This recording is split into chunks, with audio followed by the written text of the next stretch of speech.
Julianne Moore is an Oscar, Golden Globe, and Emmy winner. She currently stars in and produces the new film After the Wedding with actor Billy Crudup and writer and director Bart Freundlich. I'm honored to have all three sitting down with me today. Welcome. Hi. Thank you very much. Thanks for having us. Thank you. Okay, so between the three of you, you have made over 100 movies. This film comes out tomorrow. Wow. Is it nerves I or contributed 7. Yeah. I think I got 4 of those. Sure.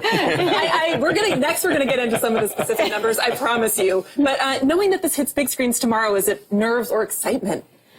A little of both, right? Yeah. Yeah. I mean, we're really proud of the movie. Bart did such a spectacular job with it, and I'm anxious for people to see it. It's always a little. It's scary. You don't want it to tank. Yeah.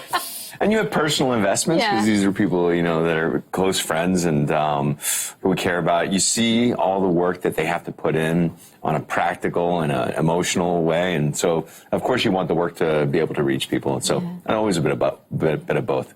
Well, you mentioned your personal connections to each other. I want to list off a few of the numbers. Bart and Billy, you have been friends for 20 years. Julianne and Bart, you've been married for 16. All three of you worked together for the first time 18 years ago. On 2001's World Traveler, and reunited 4 years later for Trust the Man. It's been 14 years since you were all on set together. So, Billy, what was that reunion like? Well, we needed a break after Trust the Man. So we figured, I was hoping it was going to be 20 years, but this opportunity came up, and frankly, I needed to work. But we got...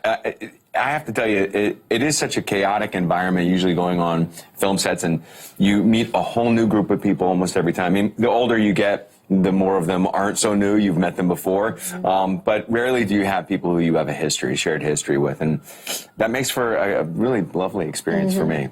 Julianne, I feel like working with best friends or even someone you're married to could make things easy, but also bring some challenges at the same time. Yeah, you obviously, I think when you have people that you care about and that you have a relationship with, it's a wonderful collaboration. But for us, I think it's a much more porous relationship, and that your work bleeds into your home life. For a director, it's 24/7. So I'm not used to that because I come home and I'm like, I'm done for the day. But in this case, I had to be open to discussion pretty much around the clock. She put on her noise canceling headphones and let me talk. So I'm like, go ahead, But seriously, you've worked with them before. What did it take to get them to take these roles?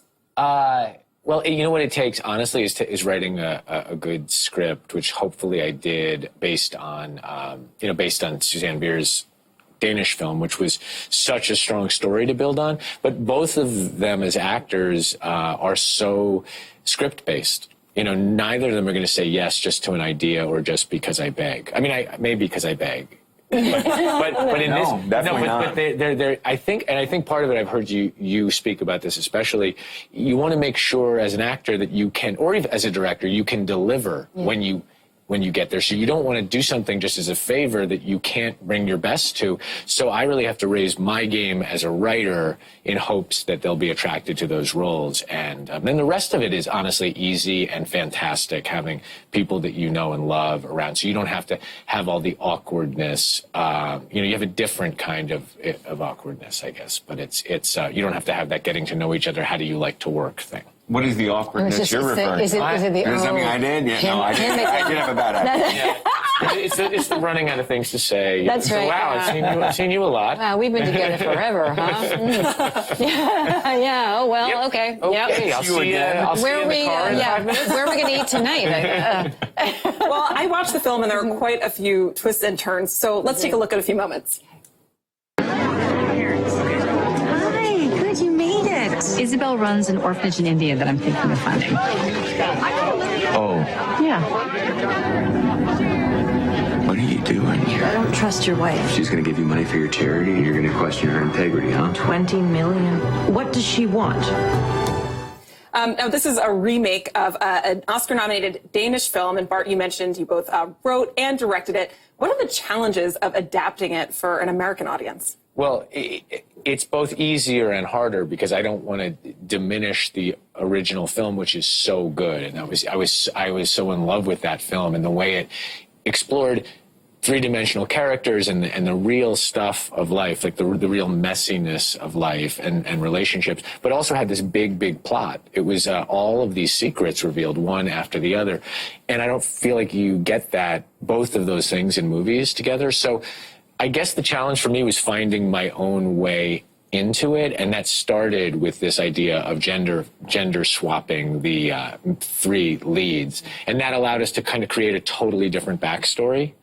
And then it just allowed us to find surprising things and use the original film, as a foundation and just grow something else out of it. You said the word big plot, which reminded me of something you said, Julianne, which is that you want to play women who build big lives. Of course, you mentioned that the gender roles are swapped. You and Michelle Williams play roles that were originally played by men. Were you intentionally looking to play a role about a woman who's building and has a big life? No, I don't know if it was intentional, but it was certainly really an exciting opportunity, because I don't feel that this particular character is represented on screen very often. You know, somebody who has built a career from the ground up, this hugely successful business, but's also built a family that she's very invested in, with a wonderful marriage at the center of it and these three beautiful children. And she even talks to the movie about how hard she worked for that family. And I feel like I know a lot of these women, and I don't see them represented. So it was a really exciting opportunity. I know that you emailed fellow Oscar winner Michelle Williams about this role, which I feel like if I got an email with your name in my inbox, I would be like, whatever she was. I am so on board for this thing. What did you actually say in the email to get her to take the job? I mean, I can remember where Bart was standing. I was sitting at my desk, and we were making a decision to go to Michelle, and he was like, that's really who I want. I'm like, let's do it. I have her email. And I went and wrote it immediately, just saying, like, we have this part for you. We love this movie. It's the lead. You'd be the center of this story. You're the only person we can think of to play this. Please, will you take a look at the script? And she answered right away, and she read it that afternoon, and we basically had our answer by the end of the day, I think. It was crazy. She's very practical. It's what we have a good rhythm with each other, because I'm exceedingly slow. And so she's like, who do you want for this role? And I'm like, I really want Michelle Williams. Now let's think about it for 2 weeks. And I was like, let's think about it. Let's get it done. Exactly. Yeah. Well, let's think about it for 2 weeks. That's really what it was like. She's in. What? Billy, in addition to playing across from Michelle Williams, you really have played opposite so many amazing women that I have admired, who are the greatest actors of our time. Natalie Portman, Julia Roberts, Cate Blanchett, Annette Bening, Julianne a couple times. What do you love the most about being cast opposite such talented actors? Well, anybody who takes their craft seriously and has accrued a body of work over a period of time is formidable. That's so impossible to do in this business. To have one great performance is a real good achievement, because it's lasting, it's on film, and people see it again and again. But to do it year after year over the span of decades is impressive, and it's an opportunity for me to learn something when I get to work with people like that, in addition to create something novel.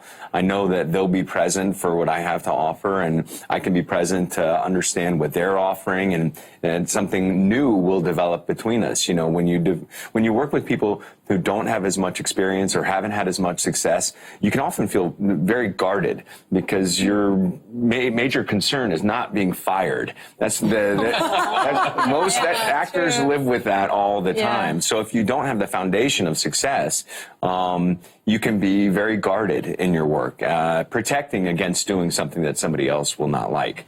But when you've had that kind of success, you can be experimental. You can be open to whatever happens in the room, whatever we decide collectively is the event that we want to create. And that, to me, is such an incredibly beautiful way to go about being in a career like this. So I feel incredibly fortunate.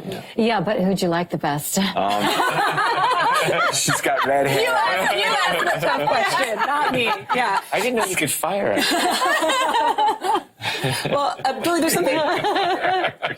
Oh, crap. Wait. You can't fire me now. No, I'm in the movie. You can't fire me now.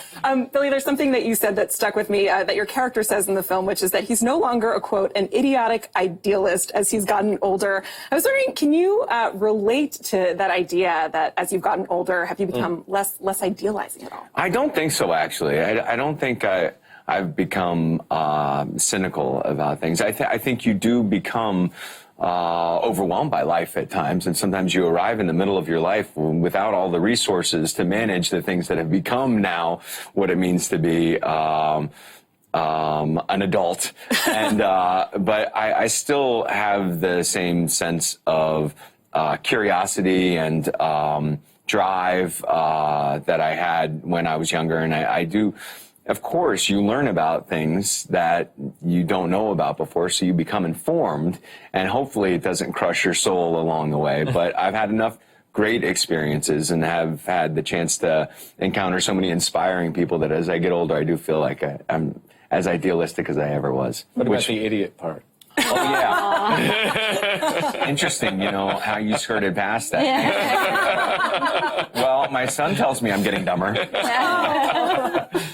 Well, one of the things when I think about idealism, I thought about your social media presence. We here at AMTDM, we're big fans of your Instagram and also your Twitter presence. And we had Shannon Watts from Moms Demand Action on the show earlier this week. I know She's my hero, yeah. Yeah, I know you also support Every Town. Why is that so important to you?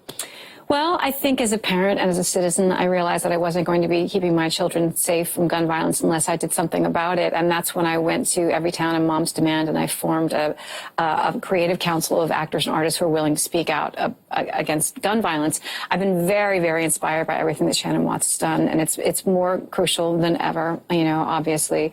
There was a convention that we call Gun Sense University where 2,000 volunteers from Moms Demand Action show up just to talk about how to manage activism, things that you can do to further our cause. And I think I posted a picture with Brenda Moss, who is a gun violence survivor. She lost her son to gun violence. So you're meeting people who are dealing with incredible pain, having lost, loved ones, and they're doing this work. So I really do think it's important for all of us. Text checks to 644-33 to join Moms Demand or Every Town for Gun Safety, and to urge your senators to call a vote on universal background checks. Well, speaking of our senators, you have directly tweeted at Senate Majority Yes, I have. Yeah. Mitch McConnell to call on him to do something. Yeah. Would you be up for looking straight to camera and telling us what you would tell him if you could, or even just expressing to us what you would tell him? I think that it's his responsibility to call the Senate back from recess and have a vote on universal background checks. It's imperative. Gun violence is a public health crisis, and we all need to do everything to stop people from dying. Mm-hmm. Yeah, it's so urgent in this moment. Yeah. Bart, I want to know how proud of you are Julianne and her work on this. Oh my God! I mean, she's a leader, and she inspires me, and she inspires our son and our daughter and our friends to do as much as we can. And it's just a reminder that she has this wonderful balance of creativity and this great big job and this feeling of social responsibility and just human responsibility. So it's inspiring on many levels to be with her. Well, I have to say we are so grateful for all the work you do off camera as well as on camera. So thank you all so much for sitting down with me. Thanks for having us. Thank you for having us. Thank you so much. We really do appreciate it. And a reminder for our viewers, After the Wedding is in theaters starting tomorrow. Up next, it's more AM to DM.